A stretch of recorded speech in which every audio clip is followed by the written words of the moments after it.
Hi guys, it's Amy from Design by Amy, and I wanted to explain my diet to you guys because I haven't had a chance to actually explain what I'm doing. I'm just new on it. I haven't like gone major into it. That's kind of why I haven't made a video yet, but I started it now and I need to get better about like doing it actually the real, like following it through and stuff. But it's the one that I'm using is the Terry Wells the Walls Protocol. Hopefully you can see it. Yeah, there we go. She also, her first book she wrote was Mind Your Mitochondriac, which I bought that one too. I haven't read it yet, but I bought that one too because basically you have to be good to your mitochondriac. But she did a lot of research in order to write this book or any of her things. She basically has an autoimmune and she was like doing really badly and she was following what the doctors were saying and all that stuff, but she created this diet for herself. She first did the carnivore diet. I think it's like a paleo diet, and then she went into doing the keto and the ketogenic. I think she's now at the point of like the highest one, that's like the hardest one. I'm not there yet. Her book has 3 diets, so 3 levels of like you can start with and then go into. You don't have to go to the end that she's on, but you can. So she gives you all the explanations and stuff. She feels good for her age. I think she's in her 60s or 70s. I can't remember now. But she's married. She's got kids. And then when she was going to med school, she got diagnosed with her illness and she was going downhill. She ended up in a wheelchair and now she does marathons again, so like basically she cured herself, not 100%. I mean, you never cure yourself, I think, but she basically did a lot for herself, and she's living her life to the fullest, and I'm struggling in my life, people that are facing autoimmune diseases, you do struggle with a lot of different things. And so I wanted to do the diet for that reason, not necessarily to lose weight. Mine was more for the sake of just feeling better, feeling like myself again, So basically, I would recommend, if you want to, you can follow my diet or you could do whatever you want with it. But I'm just going to give you information of what I'm doing, and to each their own. You can follow whatever you want. I'm not a doctor. I'm just following a book, but I'm going to share it with you guys because there are people that can't afford the book, but somehow get the internet or whatever. So I want to help people by sharing what I'm reading and doing. It also puts me in that, because they always say like accountability. So it's like it puts you in an accountability mode that people are looking at you and following you. So you have to do it because all these people are following you or following your diet or whatever. So they want to see your outcomes. Some people are not going to do it until you do it and you are great, So I figured I'll give people the diet, and that way if somebody can't afford the book, they can go ahead and follow my diet because I'm going to give them exactly what it is. And or sorry, the light has changed so much because like it's like the sun's going down, so there's like a shadow now on me. I'm trying to get a better angle for you guys. Okay, I think this one's okay. Anyway, so I'm going to share my book and what I'm doing, and then you guys can follow or not. I'm signed up to CSA box, so I get a lot of local organic fruits and vegetables. There are a lot of things like that people can sign up to. You can also go to the grocery store and buy organic. You don't have to buy organic all the time. There are certain things, like there's the Dirty Dozen list that comes out every year. There are certain ones that are okay to buy because, again, everybody has to see their own budget. You can't just do something because you think, like Terry Wills herself has a garden. She has a big house and a garden. So she has all her vegetables growing in her yard. I would love to do that, but I can't because I can't afford that. I live in a small little area where I don't even have a backyard, so I can't really garden. So basically, I would say to each their own. Do what you can afford, but take the information so you know what to buy and or what to get and what not to buy, So I cut out preservatives for the most part. I mean, I still, like, obviously nothing is perfect. No one can be like 100% right away, but I cut out preservatives. But her biggest thing that she says in the beginning, if you can do yourself a favor, go gluten-free and dairy-free. If you can do those 2 things, that helps. She was vegetarian, I think, for years. And she actually, when she was sick, though, she had to get to be like, because she was doing the carnivore diet, she did start eating meat, because there's a lot of benefits in certain meats and stuff. again, to each their own. If somebody is vegetarian, you could do the diet vegetarian style, because it does tell you to eat a lot more vegetables and stuff than anything else. So you could choose what you want to eat and stuff. But for me, because I'm not a vegetarian, I love meat, unfortunately, but I have to just eat the right meats, you know, so no like pork or like, what is it, like, I mean, I'm not a fan of that much pork, but everybody kind of, well, most people like bacon a lot, so that's the thing. But if I get my bacon, I never buy bacon from the grocery store. I get it from a local farm. At least I know their hogs are being treated better and or eating better stuff. They're not eating trash, you know, so, and they're not like a China farm, because apparently China owns a lot more farmland in the US, like Smithfield grocery stores, or I don't know if it's a company or grocery store. Anyway, they're owned by China. So if you're getting food from Smithfield, just know it might be coming from China. Like garlic is one of the worst things that if you don't get it from like a local farm, yes, it's a little bit more expensive at a local farm, but it's not that much more expensive. And if you have the money, you give money to buy healthier food. If people spend thousands of dollars on a Taylor Swift concert and or like a game, like they fly for like a football game or whatever, and so it's like you spend all that money for entertainment, well, who's to say that in the future you're going to be like healthy? You're not, if you're not eating better, doing a better job. So buy better vegetables, buy better fruit if you can, you know, like don't pick and choose your entertainment over, you know, like, look, we all have Netflix, we all have like different things you can watch and entertain yourself. There's so many ways you can entertain yourself by going on a walk, depending on where you live, obviously, like depending on the weather and stuff. But I would say like it's important to spend your money on your food, because it's going into your system. It's, you want your body is your temple. You got to make it better, you know? So again, it's not about like losing weight necessarily. I mean, that wouldn't be great. Like that wouldn't be great. That would be great. But it's more about like my health. I want to make sure I'm putting things in my body that are healthy, you know?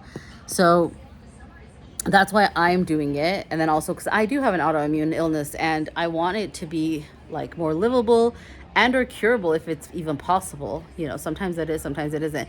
I know people that have like, for example, diabetes. They've reversed their diabetes. But it depends on what it is, you know, that you're doing. It's also because like stress levels, you have to be careful of your stress levels. You have to check your hormone. It's a lot of things. So you have to go to the doctor too. So I would say it's like you put like hand in hand, Eastern and Western medicine. I totally believe in it, but they need to work together. And even though Western medicine hates Eastern medicine loves everybody, you know? So I see an Eastern doctor because I'm from LA originally. So my doctor's in LA. So I still see him, like not physically, but like I call him and stuff and like talk to him. So he gives me stuff that I need, certain vitamins and stuff. I trust him, so I'll get his vitamins, you know. Or with vitamins, you need to do like a third-party testing. Make sure that they're third-party tested before you just buy the vitamin, so they're trustworthy. Because even if you go to the doctors, like I've gone to several doctors and I've asked them, what vitamins do you recommend? They're like, well, I can't really recommend a vitamin. Why? Because it's not FDA approved. It's not like regular medicine that's FDA approved and it goes through all this testing and stuff. Vitamins could be given to you on eBay, on Amazon. On Amazon, you can't even trust it 100% because unless it's like a legit vendor, there's a lot of people that sell it a little bit cheaper. People don't realize it when they're purchasing. And oh, guess what? You bought a vitamin from China. Sorry, I keep saying China. India, I don't know, whatever, like wherever, like third world country where like, not third world country, sorry, like a different country that they don't have the same regulations as America does, you know? So like, I believe the UK has good regulations too, but again, I don't know. I don't live there. But I would say do your research yourself. You can follow what I'm saying, but you can do your research yourself because I'm not responsible for other people. It's up to you what you choose to listen to and what you do. I'm just trying to share my book because I believe that knowledge is power and people need to know. So I'm going to do this. It's going to hold me accountable by sharing it with you guys. But also, like, I'm sharing my book and the diet. So if somebody can't afford to go buy the book, they'll know what the diet is and what to do and see if it's even worth it for them, you know? Also, people might watch me and if I feel better and if I start getting better, they might be like, oh my God, she got better. Like, maybe I should do this too, you know? Because food is medicine. But you got to do it with consistency. Like my Eastern medicine doctor that I see, he's also an MD. He's like, he has his doctorate in his medicine. But he also believes in Eastern medicine and he practices different things. He's actually a very smart man. and I follow him. But the only reason I haven't probably gotten better compared to what he told me to do is because I don't always listen. I don't always buy the right vitamins and the stuff, because things have been expensive. Like before I was married, I was on a budget. Like, I mean, I'm still on a budget now too. Everybody's on like their own budgets.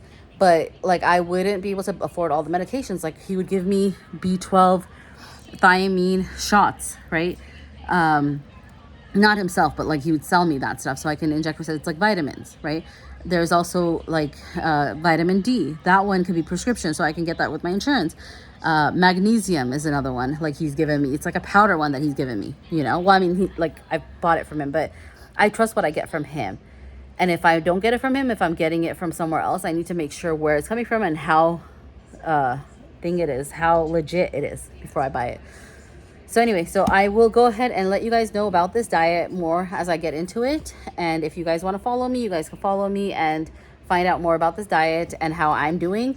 And if you don't want to, you don't have to. Free will, free country. Do what you want. To each their own. The other book I'm reading right now, I'm still like in the beginning phases. I'm nowhere near the end. Is this book. It's a Dr. Marty. He's like an animal healing. So the nature of animal healing. So it's like a definitive holistic medicine guide to caring for your dog and cat. So I want to learn about like he talks about vaccines, diet, disease, why your pets get sick. So I want to make sure I have 2 cats. I want to make sure that they stay healthy and, excuse me. Sorry, it's late. I want to make sure that they stay healthy and happy as long as possible. I know obviously they're animals. Animals don't live forever. Not that we live forever, but they have a shorter lifespan than us. But I'm going to try to make sure that their life is better. So I did follow originally, what's his name? Sorry, my allergies are killing me right now. Cat Daddy. Jackson Galaxy, the cat daddy. I followed he talks a little bit about food, not a lot, but one thing he said is for cats, not dogs necessarily, but for cats 100%, they need to stay away from dry food because cats are carnivore and they need to eat meat. So I switched them from the beginning since they were children. I mean, they're still children. My children, when they were babies, like kittens, I switched them from dry to wet. So they eat wet canned food. But again, I read all the canned food. Like I used to give them Purina, but as soon as Purina switched and has carrageenan in it, which is like cancer. It's like known to cause cancer. It's also in human food, by the way. It's not like it's a filler. For the most part, they say it's safe, but I'd rather not have it because it is something that can cause cancer. So I stay away from that in the cat food because that's number one. That's in cat food. The other thing I stay away from is like I stay away from carrageenan in our food, human food. But anyway, so I've been doing better on their diet for them.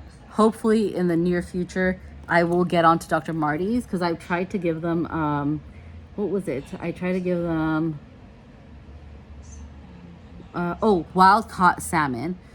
But my boy cat hates it. My girl cat loves it. Let me get a picture of the book, you guys, if anybody wants to see. Oh, sorry. I don't know where his name is on there. Oh, there it is. His name's on the bottom. If anybody wants to see it. But yeah, so basically, I would say, do your research, but do what you want. And I mean, I can tell you about the cat stuff once I actually research it more. I can't talk about that yet because I'm still in the book reading it.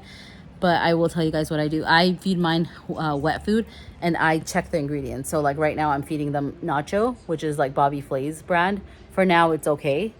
It's got good ingredients, but I would rather have them be on organic food as well, But they haven't loved people food yet too much because they've been obsessed with the cat food.